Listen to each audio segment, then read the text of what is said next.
আমাদের ফুচকা ফিস্ট হচ্ছে, এখানে পার্বতী ভাজাভাজি করছে, সে সেখানে খাওয়া দাওয়া করছে। এই যে ডোনারের দিদি আর ডোনারের ভাইপো পালালো। আর আমি ভিন্নু এনেছি। আর হচ্ছে কি যে এই যে ফুচকা দেখতেই পাচ্ছেন, ফরচুনের তেল কিন্তু।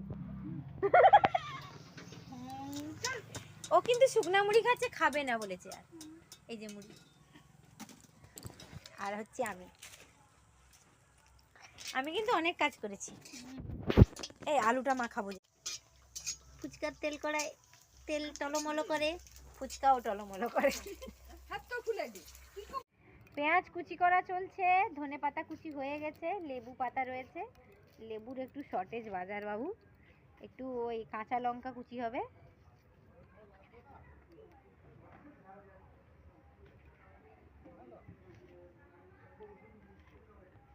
এখন বন্ধ করে দাও।